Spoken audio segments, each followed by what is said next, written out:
Welcome to the Energetically You podcast, where we will be talking about healthy habits, abundant mindset, and optimal wellness. I'm your host, Megan Swan, creator of the Sustainable Integrated Wellness Approach.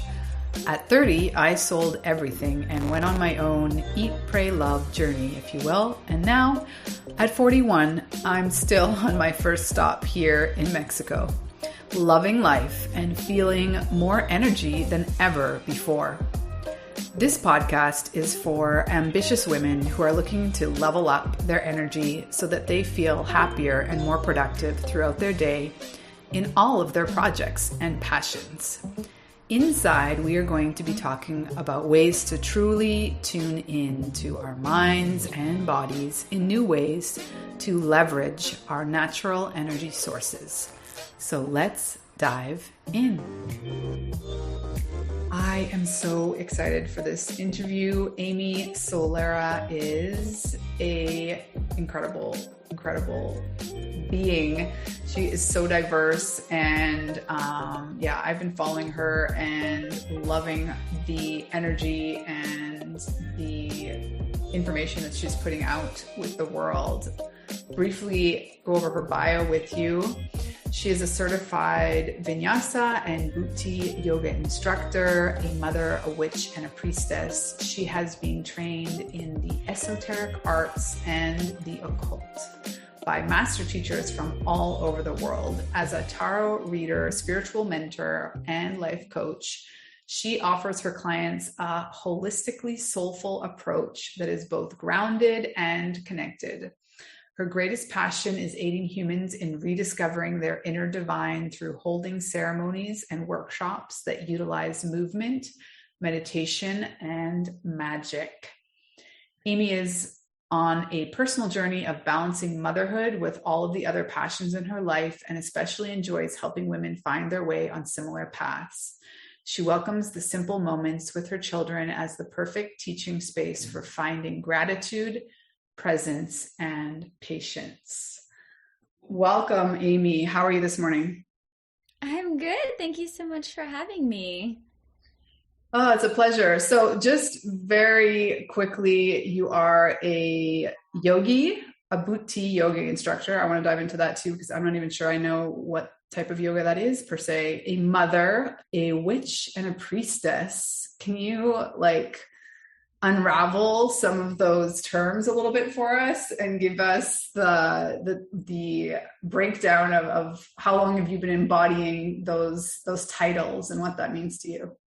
Yeah, that's a wonderful way of putting it, embodying the titles, because I feel like so much of the work I do is embodiment practice on how we bring the spiritual back into the physical, because I think a lot of times people want to escape the tangible reality and kind of spiritually bypass and get up into these upper realms. And that's wonderful to want to connect to your divine essence. It's wonderful to want to connect to God. But if you're ignoring your life in order to do so, I don't think that's wonderful. So part of the reason I embrace the title of witch is it's about being present on this planet and being connected to everything that's on this planet as much as it is to the cosmos. And it's about working with reality. So the etymology of the word witch is a highly argued point these days because, as you said before we started, it's getting more widely used, and I always like to thrown around, right? It's trendy to be a witch nowadays, and it cracks me up because when I first came out of the broom closet, so to speak, with my family. They were very, very terrified. They were concerned for the well-being of my human body as much as my Christian soul at the time. And so there's a lot of flashback, and the type of witchcraft I was practicing then was called reclaiming, and the word witch was a huge component to it. We were reclaiming the power, reclaiming the essence, and so I love to get into the etymology of it because the history of the word witch comes from either to know, like to wit, right? Or to bend and shape, which is wick. and bending and shaping reality. And then wick also has other connotations. If you look at certain parts of the British Isles, it means something that's alive. You're like, oh, it's wick. And so that word itself holds so much magic just by itself. It's to know or to shape or to bend or to be alive. And I love that. And I love that my spiritual practice is based off of knowledge and wisdom and holding that and being a wisdom keeper as much as it is to bend and shape reality and be a co-creator of the world I'm experiencing and to be fully alive and present within my body. Wow, I love all that. I love how you unpack that. Can we go back to a term that you use, the spiritual bypassing, and dive a little bit into that? Because I will admit that maybe 6 or 8 months ago, I had to Google it because I felt like I'd seen it used a lot and I still wasn't clear on what exactly that means. And do you think it's misunderstood? I do think a lot of people hear it and they don't know what it's really being used in order to convey. There's like spiritual bypassing and shadow work get thrown around a lot, and they're really deeply connected. A lot of times when people say, be careful you don't spiritually bypass here, there are certain spiritual practices that bring you into bliss and into ecstasy, and it can become addictive. It can become something that is almost like a crutch, where instead of dealing with past patterns, dealing with trauma that might still be present in the body, dealing with relationships that are no longer healthy, people just kind of own their way out of it. Yeah. they meditate for so long that they aren't living. And so they're literally spiritually bypassing the issues, and they're not practicing shadow work. They're not sitting in the discomfort, which is why they're doing it, because it feels good to do the breath work. It feels good to do meditation, and they're not addressing the consistent issues that are coming up, which are leading them into this path of moving around it rather than through it.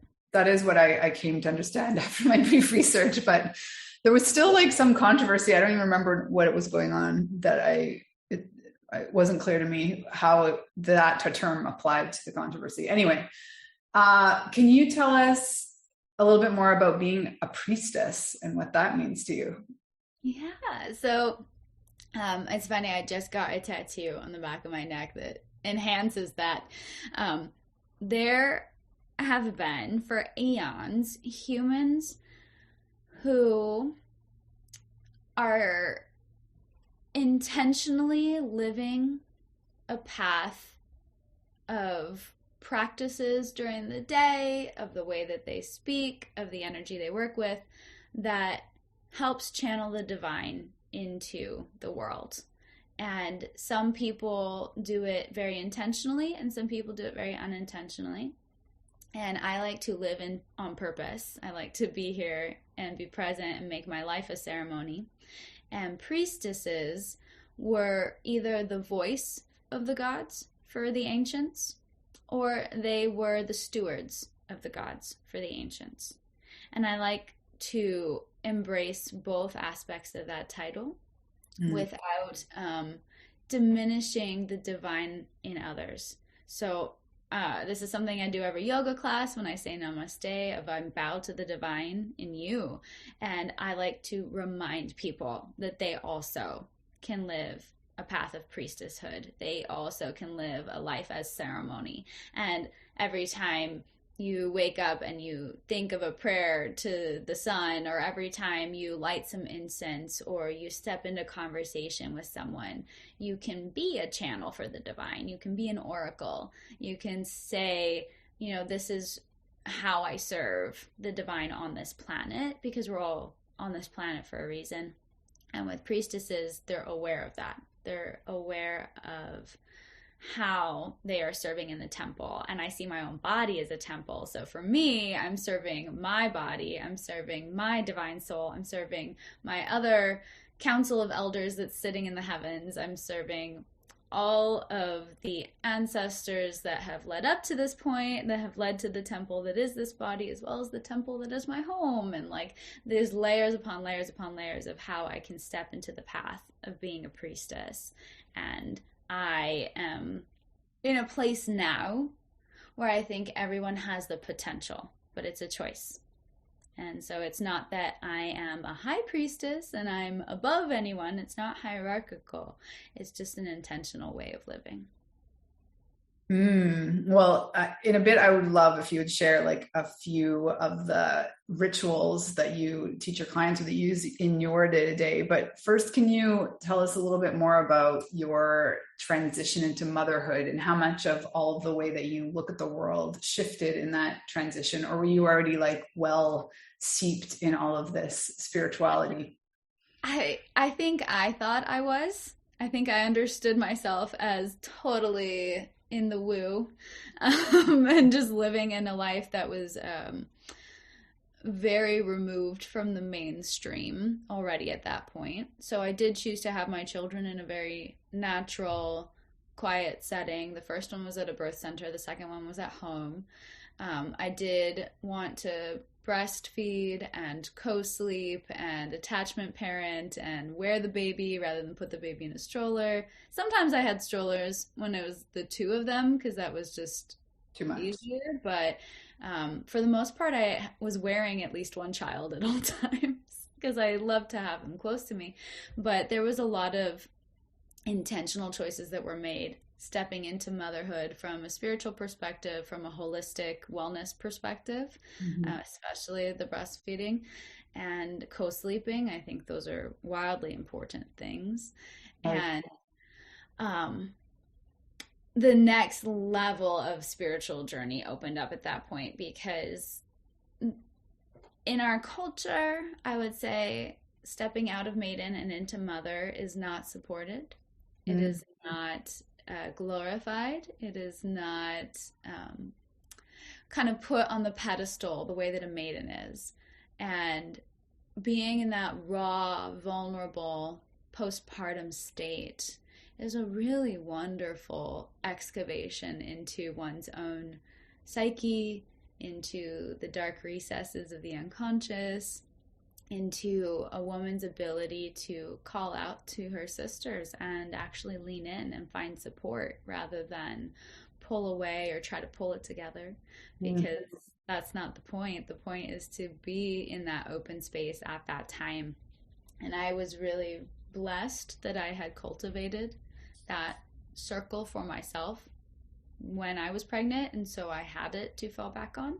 And I had wonderful family members, wonderful birth caregivers with my midwives and doulas, and so I was in a very nourished space, a nourished postpartum space, and found the transition to be magnificent and healthy and exciting as much as it was depressing and cry inducing and wailing. And I think the unification of those two was a new type of spiritual pathway. And by the time that I finished nursing, the motherhood had definitely shaped the way that I interacted with a lot of other people when it came to offering myself and creating healthy standards and boundaries. And, oh, I no longer will be doing this because I recognize my energy is being directed in this way. Or, no, you are not allowed to come any closer right now because my body needs a little bit of space. Or I only want to be touching this one human. And so I'm not going to try to interact with everyone in the world. I'm going to respect that. So there was a lot of first drawing of boundaries so I could learn how to respect my own energy, and then just a up leveling of standards. So the boundaries didn't have to be there because people understood, no, she's going to say no to this. Yeah. Oh, that all sounds so beautiful. My initial reaction is a little bit of jealousy because I had some of that awareness, at least, but in the circumstances in which I gave birth to our two sons wasn't entirely possible, partly for compromising. My husband's a surgeon. And so I was like, within his viewpoint, he was compromising a lot too. So it was like this shared experience. And yeah, and cross-culturally, like there's just so many things that are going on there. And that when you said pulling it all together, that really, I remember with my second child, I was like hosting a house full of people 4 days after giving birth. And it's just like a completely different cultural perspective here where. Where's here for you? I'm Canadian, but I live in Mexico. And so in Mexico, I think it's shifting a little bit, but traditionally, like you can just like show up anytime after the baby's born at someone's house and expect to be served cake and coffee. And, you do bring a gift, and generally, unless you're very close family, you're not going to be staying the whole day or anything, but there's this sort of like open door thing that, to your point, on the one hand, I think my sort of Canadian roots would be too far the other extreme of like almost isolating yourself and being like, I don't know. And then interestingly, they also have in Mexican culture this very strong, like the baby doesn't leave the house for 40 days. And I remember my husband and I were like in the local town up in the mountains that you go for like really amazing fresh coffee. And, we were like out and about by day 20. For me, it was like hard to imagine. Seems funny post-pandemic staying in the house for 40 days straight, because now I've been doing it for much longer than that. But yeah, anyway, hindsight. My family, it's like directly my family. My cousin gave birth, and she's the same age as me, right around the same month to her first. She had twins and I had one child. She had them in the hospital. Within like an hour of giving birth, my entire family was present in the hospital room, like around her bed. And there were a solid 25 cousins, uncles, aunts, grandma, just like everybody. She didn't get to hold the baby because the baby was being passed around from person to person to person. And my mom was horrified as they were like all kissing the baby. And she's like, it's a newborn, please don't spread the germs. And like, 5 years ago, that to me was just like the no. And I had my in-laws and my parents staying at an Airbnb across the way. So I had the support of direct family members, but I also had I need some alone time right now space. And I also had friends who were like, I'm going to bring you some broth, or I'm going to bring you guys all dinner. And I really didn't want to go out. I didn't feel comfortable with it. The first baby made me realize how uncomfortable I was a week later at the idea of like walking around outside. So with the second child, I did a lot more of the first 40 days nesting type of energy, and I did it gently. It wasn't like strict. We still went to the chiropractor, we still did a couple other things, but it was much more intentional. And I was so grateful that I live in a different state than the rest of my Mexican family, who would have been present had I given birth close enough for them to drive over and have some coffee.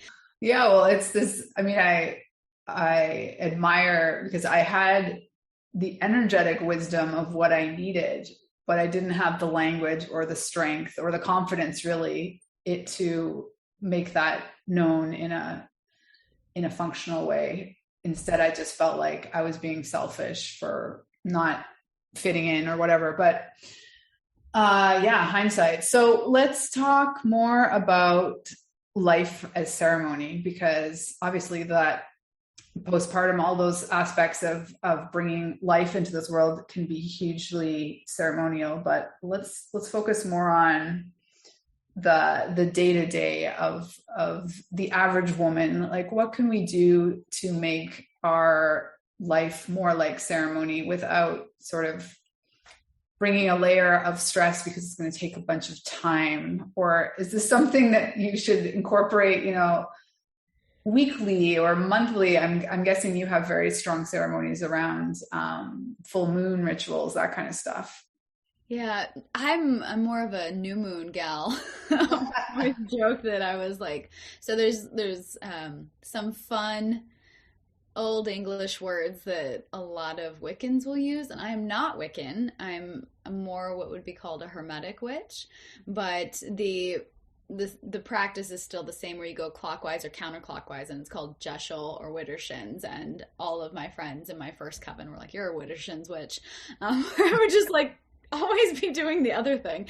Everyone's ready for full moon, and I was like, "No, I want the dark of the moon," and I bleed during the full moon rather than ovulate. It's really interesting. It's like there's Can you just break down those witch terms for us? The two yeah. things that you just, well, first it was like Wiccan. What does that mean? So Wiccan was actually a I would say codified or put down into a book Mm. in the 1930s and 40s. That's when it was really solidified as a practice and as a tradition. So in witchcraft, we say traditions, like which tradition are you a part of?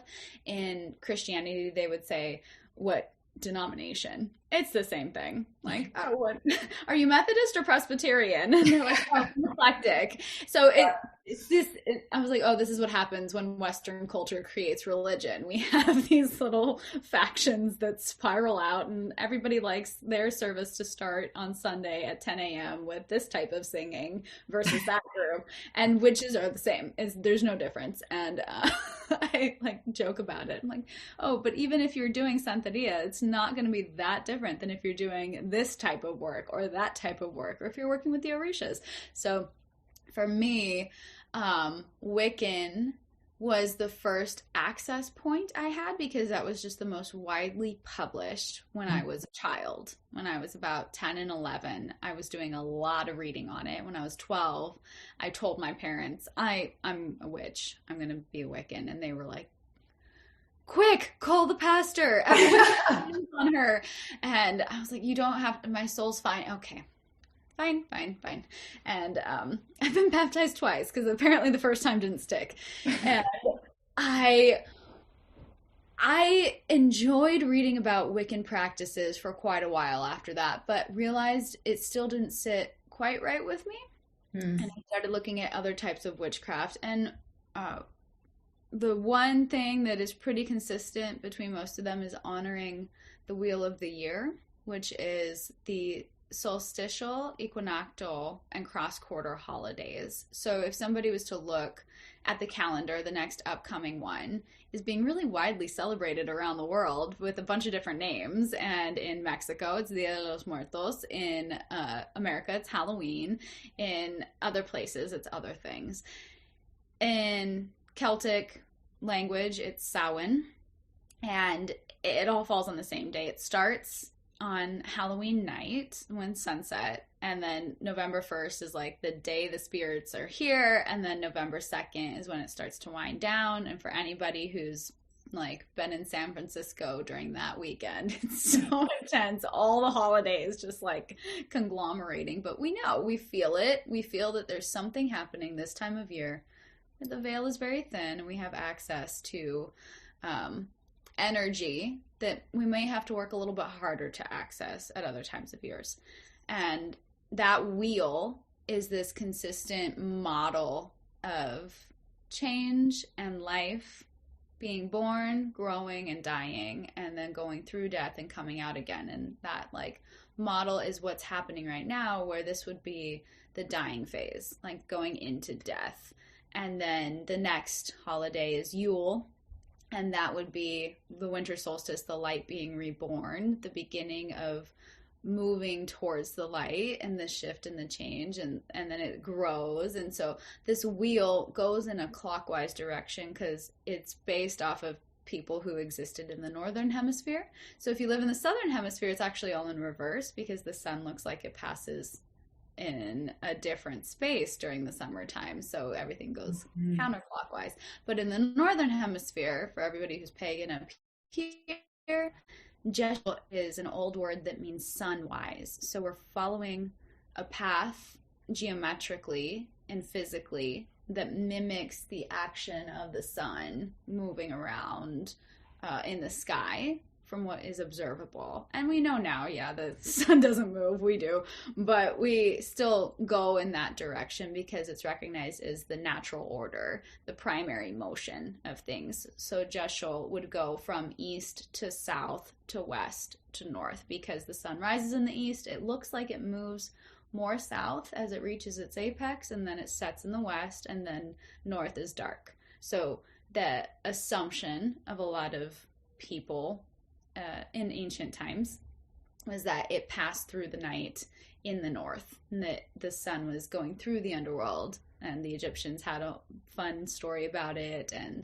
the Celts had a fun story about it, but the sun had to be nurtured during the night in order to be reborn in the east. And so we move in that direction when we cast circles, when we are sometimes even moving our bodies, when we are calling in the directions. It's that clockwise pattern. And I'll even have people do this in yoga. And brought it back. Buti yoga, B-U-T. Let's do it. Yeah, it's a Sanskrit word for something that's been kept hidden or secret. So when the person was coming up with the practice, Busy, who's a friend of mine, she wanted to bring back this hidden gem of movement and tribal release. So that clockwise motion is something we actually did with our torsos, where we'd spiral the body. And I always have people spiral counterclockwise first, because that sends things away. So when you're doing magical workings, whether you're Wiccan or not, if you're in witchcraft, if you're doing manifestations, if you move counterclockwise, that spiralic action sends things out from you. So if you want to send something out into the world, move counterclockwise. If you want to send something away from you because the energy's not serving, move counterclockwise. Like there's this action of like, I'm releasing, I'm letting go when we go counterclockwise. Well, I love that you brought that up. Do you know what's Axis syllabus? It's this, what's even the best word? It's like a practice. It's a type of dance, sort of. It's basically, it could birthed out of Ray Frost is the founder, and he saw that dancers, like life professional dancers, like many yogis, if they're not taking care of themselves, their bodies would essentially start to break down after several decades of dancing. And so his practice has a lot to do with undulations, oscillating, and really like bringing people back to the floor and figuring out how, the functional movement, like, okay, imagine you can't crawl yet. Like you're a baby. What can you do? Like, what does it look like rolling over? Or like, what does it look like trying to get up to crawling? You don't know how to walk. All those like really deep functional floor-based movements. And then, there's a lot of like rolling and spinning and that like type of movement. So did you say that your friend founded Buti Yoga? Or I misunderstood that? Yeah, I didn't meet her until well after the practice had taken off. My husband, who's also a yoga teacher, knew her from the yoga community like years before I met him. And when I met him, I was just getting into an Ashtanga practice, so a much more traditional, long-standing type of yoga practice with a specific sequence of postures, and you hold them for a specific amount of time, do a lot of vinyasas and chaturangas in between, and it's very rigid, very masculine. It was designed for adolescent males and not for females. I trained in Ashtanga. I have long since. So for me it was like, okay, so this is good, but something's missing. My female body wants something else. And Busy had a gorgeous experience of downloading a lot of the information because her body needed healing from trauma after the birth of her first child. And so this came out of a woman birthing. This came out of a woman's body. It came out of this wonderful cyclic, spiralic energy. And it brought essentially trauma release therapy of shaking into it. And she had a dance background already, so there was a lot of tribal dance movement. And I know that word is a little bit on edge for some people, but it was very intentionally done, where she worked with people who were Native American, who were Pacific Islander because she lived in Hawaii. She worked with people who had African heritage. So it wasn't that she was appropriating a bunch of different types of dance, which some dancers do, but she was honoring the cultures from where they came from, and then she was incorporating them into a really cohesive and wonderful practice that involves a lot of movement. So you might be in malasana, but instead of just holding still with prayer hands, you're drumming on the floor in malasana, and then you're moving your body open and going side to side, and it feels so freeing, and it's wonderful. And Intuitively, I've been doing a lot of that in my practice over the last decade. So do you teach online? I want to take a class. There's a couple tones that they have, like they call them tones, the videos of the company from Buti Yoga that I've recorded. I don't teach that particular style as much anymore because I wanted something that was a balance between Buti, which is all movement and very intuitive, but they didn't want you to plan the class ahead of time, which bothers my Virgo nature to no end. No, you don't understand. We're working towards more difficult postures. We can't just start with those postures. Nobody can do Ashtanga, and I was very upset about it was too freeing. And then I also didn't want Ashtanga. That's silent. It's just your breath. I'm like, no, I like the bumping music. That helps me get into this different space. And so, really wanted to find the balance between the two, and I just so happened to be married to a person who did that. And so primal flow is more what I teach, and I'll do special classes, or maybe like a corporate company wants me to do a wellness class and they'll bring me in. And there's a astrology school that does, for their third level of training, they have yoga over the weekend, and so I do that every month. But I haven't taught publicly in a long time on a regular basis because of the kids. And I think once they're in a space where they just don't need me to be as present on the day-to-day, then I'll go back to daily classes. But for now, it's kind of like when it's ready. But I love primal flow because it takes the trauma release shaking, where you shake the pelvis and you shake the abdomen and you do these motions to get things up and out, with the grounding postures that come from Ashtanga, and then the movement that is freeing that comes from Buti, and it's all woven together in a very, I think, grounding yet uplifting practice. Beautiful. It sounds just so restorative to me. Sign me up. So tell us more about how you work privately with people. You mentioned that you do corporate once in a while, which is amazing, but how can people work with you, and what is your like current passion thing to work with?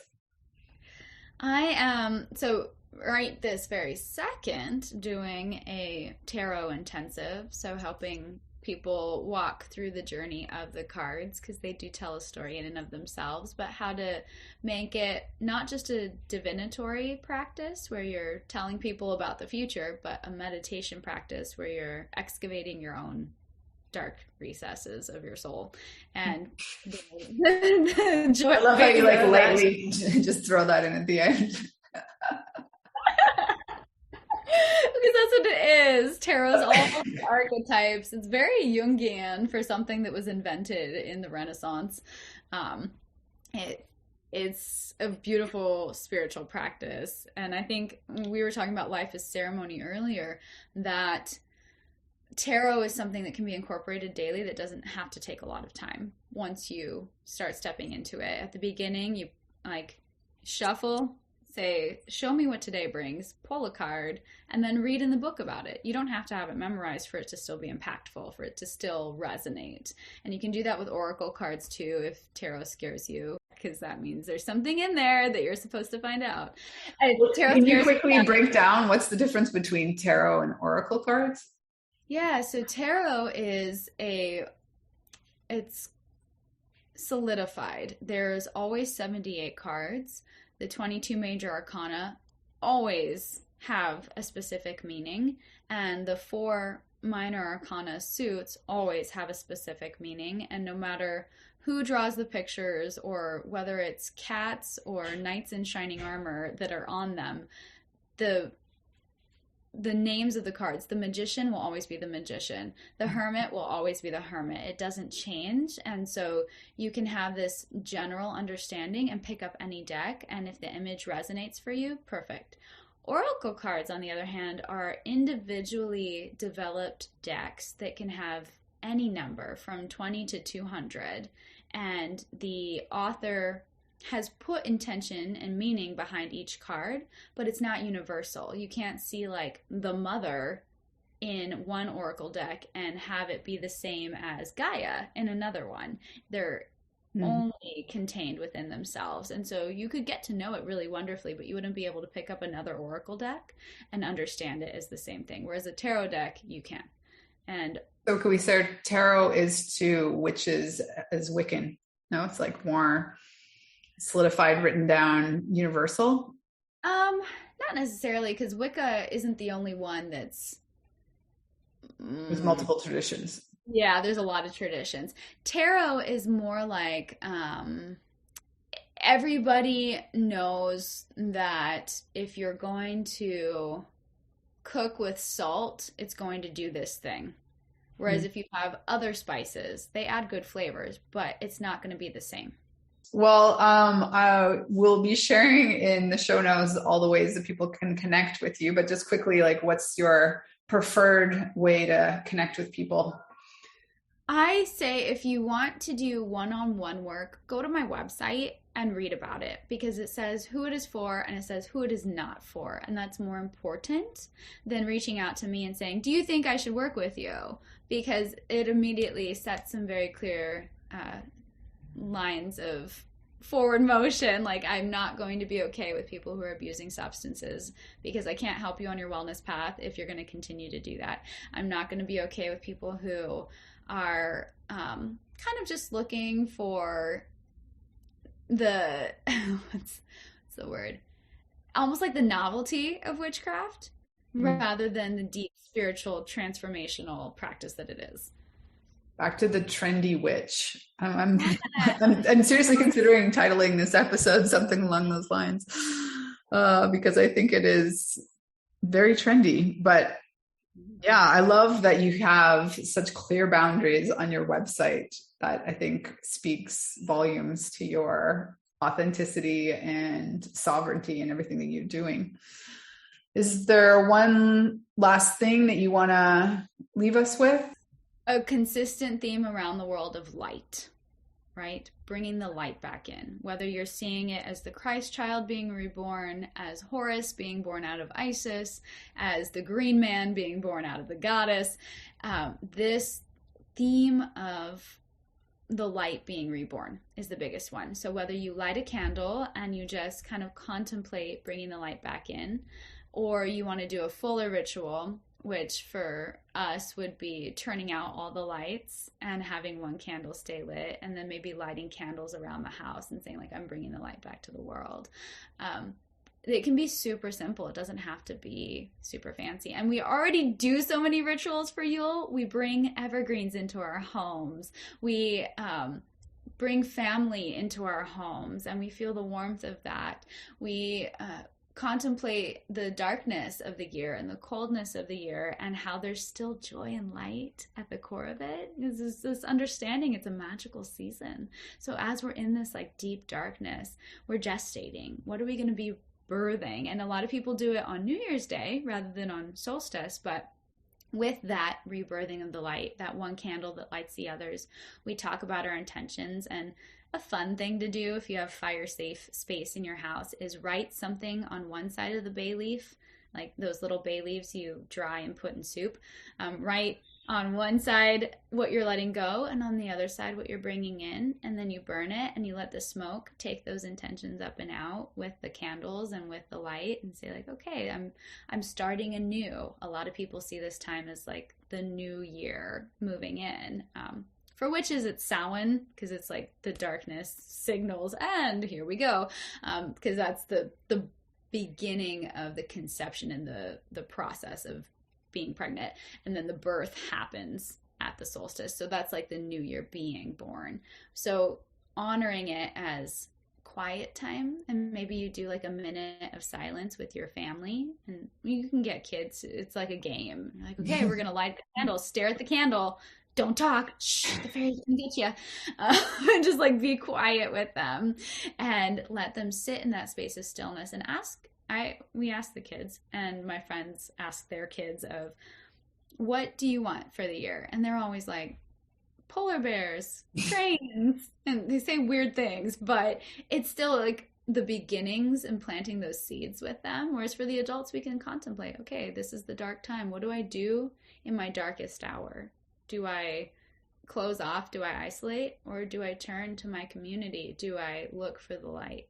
Where's the light? It's actually inside me. Okay, cool.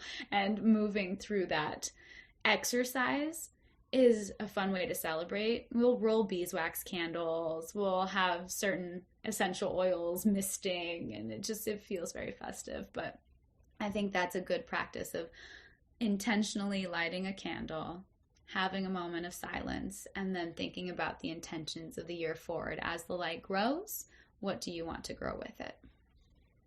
Beautiful. Well, thank you so much, Amy. I feel like we could probably talk for several hours, but let's leave it there for today.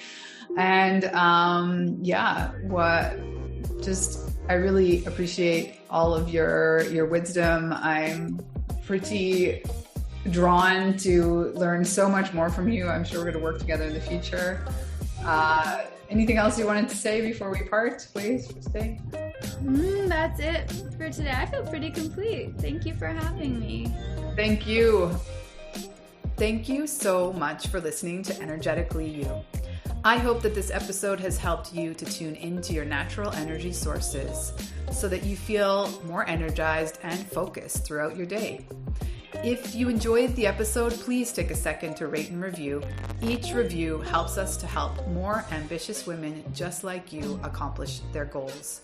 Don't forget to take a screenshot, share it on social or in your Instagram stories, and tag me at Megan Swan Wellness. See you soon.